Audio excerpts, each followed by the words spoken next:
कुछ आवाजें बाहर से नहीं आती, वो अंदर ही होती हैं। और प्रॉब्लम ये नहीं होती तुम उन्हें सुनते हो, प्रॉब्लम ये होती है कि एक पॉइंट के बाद तुम उन्हें पहचान भी नहीं पाते, कौन सी आवाज तुम्हारी है और कौन सी किसी और की।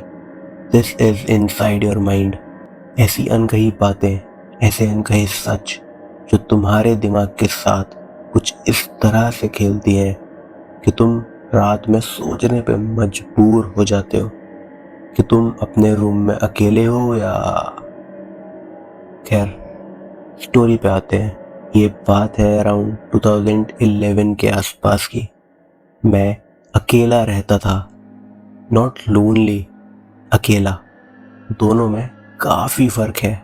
लोनली लोग लोगों को मिस करते हैं और अकेले रहने वाला आदत डाल लेता है। रूटीन मेरा सिंपल था, काम, खाना और सोना।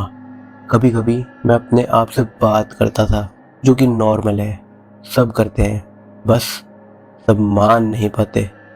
रूम रूम 302 और मेरे साइड में 303। उसका डोर कभी फुल्ली बंद नहीं हुआ था, हमेशा थोड़ा सा खुला, जैसे कोई अंदर से देख रहा हो। मैंने पहले इग्नोर किया। हर चीज़ को मीनिंग देना डेंजरस और इलॉजिकल होता है। एक रात मैं कॉरिडोर में खड़ा था और वो वहाँ खड़ा था।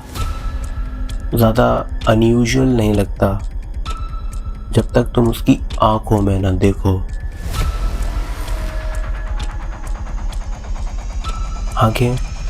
आंखें ब्लैंक नहीं थी।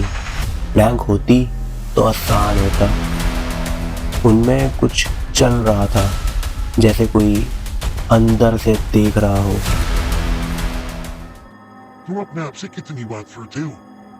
मैंने झूठ बोला, बस कभी कभी, और उसने सर हिलाया। मैं भी। वो झूठ नहीं बोल रहा। घड़ी में 150 हो चुके थे। हर रात एग्जैक्ट। मैं पहले उठता नहीं था, फिर मेरी बॉडी खुद उठने लगी, जैसे किसी ने शेड्यूल सेट कर दिया हो। और फिर वो आवाजें। पहले मुझे लगा वो किसी से फोन पे बात कर रहा है, फिर समझ आया रिस्पॉन्ड नहीं कर रहा था, एंटीसिपेट कर रहा था, जैसे उसे पता हो नेक्स्ट लाइन क्या आएगी। तुम फिर आ गए। मैंने बोला था ना, नहीं, ये मैं नहीं हूँ। उसकी टोन और पिच चेंज होती थी, सेम वॉइस, बस अलग इंसान। कुछ दिन बाद मैंने नोटिस किया कि मैं भी आवाज़ सुनने लगा हूँ। रूम के अंदर नहीं, अपने हेड में नहीं, 20-20 सेकंड के लिए बिल्कुल क्लियर, जैसे कोई मेरे पीछे खड़ा हो। मैं मुड़ता था और वहाँ कोई नहीं होता था। फिर एक दिन काफ़ी काफ़ी गंदी सी स्मेल आई, कुछ मेटेलिक, कुछ गीला, कुछ रॉन्ग।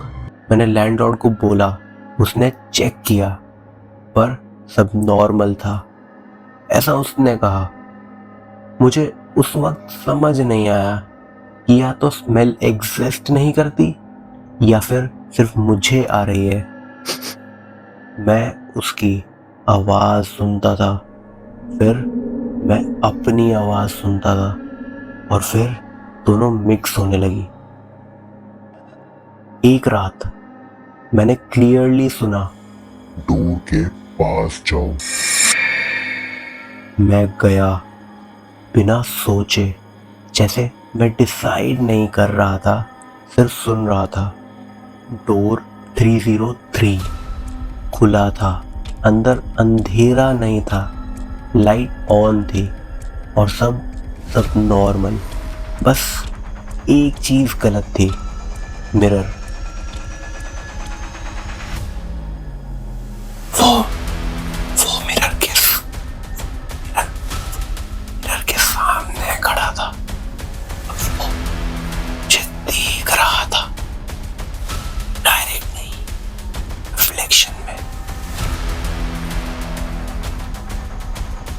उसने मुझे देख लिया था पहले ही। अच्छा है तुम आ गए, मुझे लग रहा था मैं अकेला हूँ यहाँ। मैंने कुछ नहीं बोला। वो मिरर की तरफ इशारा करता है। ध्यान से देखना, पहली बार हमेशा कंफ्यूजिंग होता है। रिफ्लेक्शन में वो था, मैं था, और एक डिले था। मैं मूव करता, रिफ्लेक्शन 1 सेकंड बाद मूव करता था। फिर डिले बढ़ गया, 2 सेकंड्स, 3 सेकंड्स, और फिर रिफ्लेक्शन रुक गया। मैं नहीं रुका था। मैं अब समझ आ रहा है, वो तुम नहीं हो। मुझे भी लेट समझ आया था। रिफ्लेक्शन ने मुझे देखा, सीधा और इंडिपेंडेंट, और फिर वो मुस्कुराया। मैं नहीं। ये कॉपी करता है, फिर रिप्लेस करता है। मैं पहले वाला नहीं हूँ, और तुम नेक्स्ट हो। मुझे याद नहीं उसके बाद क्या हुआ था। पुलिस रिपोर्ट सिंपल थी, रूम वेकेंट। मैं अभी भी वहीं रहता हूँ, रूम 302। रूटीन अभी भी सेम है, काम, खाना और सोना। और कभी कभी मैं अपने आप से बात करता हूँ। बस एक डिफरेंस है, अब मुझे पता नहीं होता कि कौन पहले बोलता है। This is it for the second episode of inside your mind. और एपिसोड 3 बहुत जल्दी आएगा, क्योंकि कहानियों का एंड होता है, किस्सों का नहीं।